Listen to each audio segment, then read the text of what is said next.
itu saya sering untuk supaya lutut saya ini tidak nyeri, maka saya sholat sambil duduk.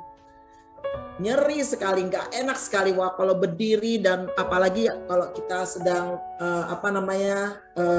mau duduk ke bawah itu tumpuannya di lutut sangat sakit, sehingga saya berobat ke dokter ahli tulang. Jadi di rumah mitra keluarga di Cibubur, di situ saya dikatakan kena artritis lutut disebabkan karena penipisan tulang rawan persendian lutut. Biasanya ini memang akibat cedera atau karena lutut sudah aus, artinya diiringi dengan usia ya. Dan terdapat yang diderita saya adalah menipisnya tulang rawan, sehingga itu yang istilahnya olinya tuh sudah menipis gitu lah. Lalu saya tanya dengan dokter, apakah ini bisa disembuhkan? Tidak bisa, hanya bisa di-maintain agar lututnya itu tidak semakin parah. Jadi saya diberi obat lah ya, pada waktu itu diberi obat, memang sembuh, tetapi tidak menyembuhkan gitu. Artinya sakit saya tidak bisa sembuh dan mungkin bisa sering kambuh gitu. Pada waktu itu Dr. Usman pernah men-share pada saat saya BEP itu men-share tentang penguatan otot di sendi lutut. Nah, terinspirasi dari situ saya mencoba sendiri Latsen teratur secara standing position gitu ya. Saya penasaran masa sih bisa gitu kan. Tapi nyatanya memang benar, saya merasakan manfaatnya kok.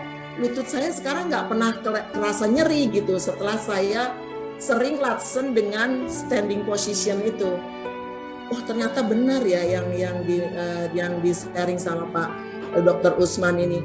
Jadi saya akhirnya terus terang tidak pernah lagi mengkonsumsi obat, dan saya coba menghilangkan obat itu dengan seringnya saya berlatih standing position itu, sehingga memang terasa di lutut saya itu tidak pernah lagi terasa nyeri gitu. Saya juga heran kok bisa ya, saya bilang itu.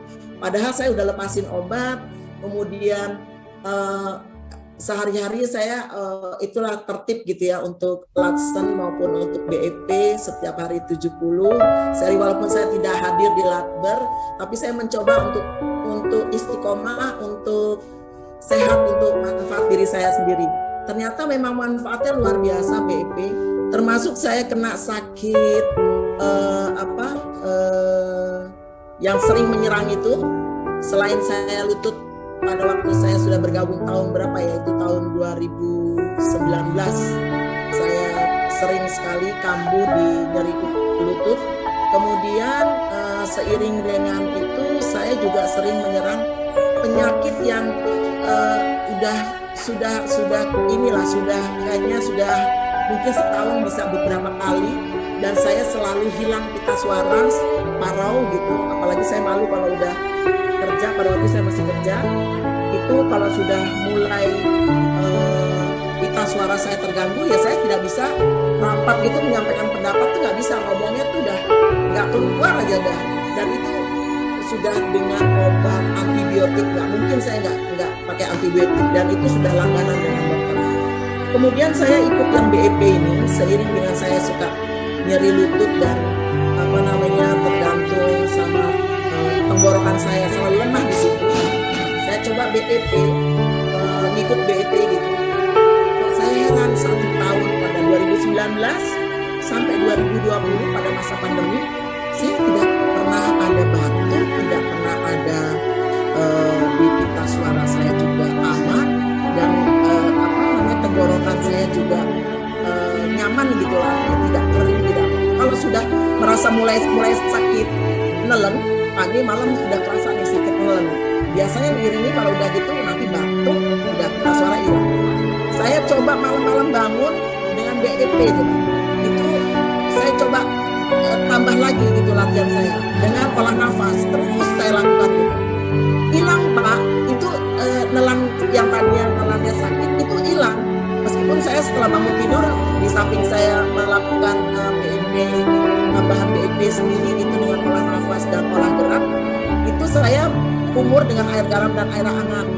Dan itu terus-menerus saya ini tanpa obat sama sekali. Saya mencoba juga, bener nggak sih ini sembuh gitu. Ternyata dalam waktu nggak sampai 2 hari hilang ini tenggorokan yang yang akhirnya nanti jadi batuk dan menjadi paro, pita suaranya tuh menjadi paro. Dan itu berlangsung biasanya kalau udah terjadi itu bisa 2 minggu baru bisa normal kembali. Kemudian yang kedua, nafas saya kan pendek ya Pak ya. Nafas saya pendek. Kalau saya ngaji itu pasti saya ditegur, ibu nggak boleh nyuri napas gitu kan. Loh kenapa? Ibu nafasnya pendek. Jadi latihlah nafas, kata gurunya nih. Latihlah nafas, perut dikembungkan, lalu kok perut dikembungkan ya gitu kan. Saya waktu itu belum ikut BEP, kok perut dikembungkan. Bukannya dikempeskan, saya bilang itu. Enggak, perut dikembungkan. Nanti suara itu mengeluarkan huruf-hurufnya itu dari perut, diafragma perut itu tersimpan. Saya coba-coba nggak bisa, akhirnya saya harus berlatih nafas gitu kan. Selalu ditegur mencuri nafas, itu nggak boleh kalau dalam baca Quran. Ternyata setelah saya mengikuti BEP ini, seiring dengan saya sakit itu, jadi yang ketiga, nafas saya menjadi panjang Pak. Jadi saya tuh kalau baca Al-Quran dalam satu ayat yang panjang sekali dengan gunanya yang udahlah pokoknya itu bisa saya tahan. Ternyata saya benar menahan nafas itu di perut. Jadi saya tidak pernah mencuri nafas lagi. Gurunya heran, Gunani kok sekarang bacanya bisa tidak putus kan? Kunci Gunani bisa memperbaiki dari sisi nafas. Saya bilang, Bu, saya yang mengikuti BEP itu adalah olah nafas, dan olah nafas itu saya tambah. Jadi tidak 30 seri, tapi saya setiap mau tidur, mau bangun, kalau kita istirahat siang bangun, saya olah nafas lagi. Dalam aktivitas apapun saya iringi dengan olah nafas. Itu ternyata sangat dirasakan manfaatnya oleh saya.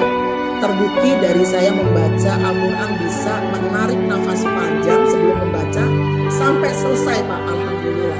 Jadi saya luar biasa lah pokoknya BEP. Saya terus terang Pak Mario, dalam hal ini saya melakukan BEP ini adalah lillahi ta'ala. Semangat Pak Amir menambah bagus BEP kita pagi ini. Yang perlu saya sampaikan begini Pak. Terima kasih. Apa kebahagiaan yang saya perlulah berbagi. Pertama, 2 minggu kemarin saya memeriksakan gula darah saya. Saya selalu setiap 6 bulan mengukur lab itu HbA1c. Jadi bukan saat.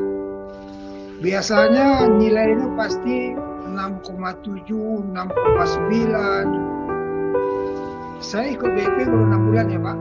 Ya. Minggu kemarin diukur tuh 5,9. Alhamdulillah. Banyak turun ya. 4,8 sampai 5,9. Saya surprise banget.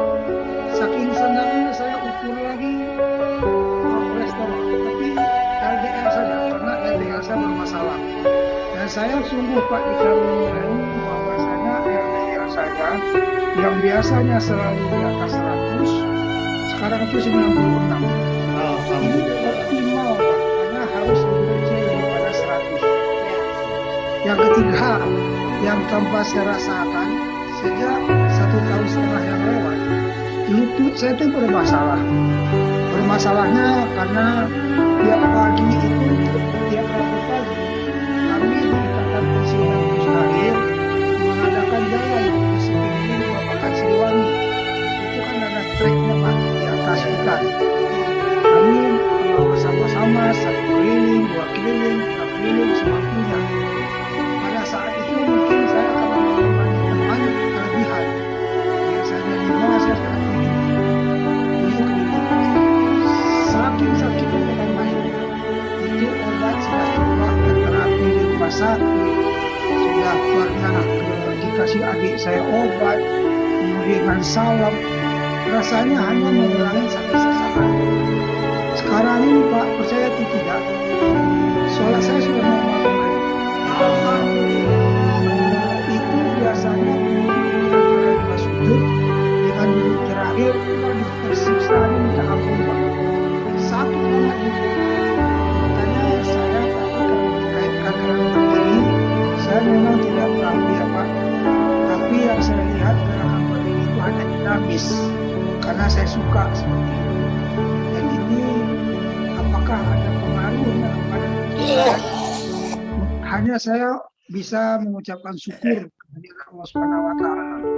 Jadi dengan BEP yang saya ikuti 6 bulan ini, bahwasanya lutut sudah, mudah-mudahan kolesterol saya terkontrol terus, diabetes saya yang 13 tahun selalu tinggi sekarang sudah normal lah katakan. Amin, amin.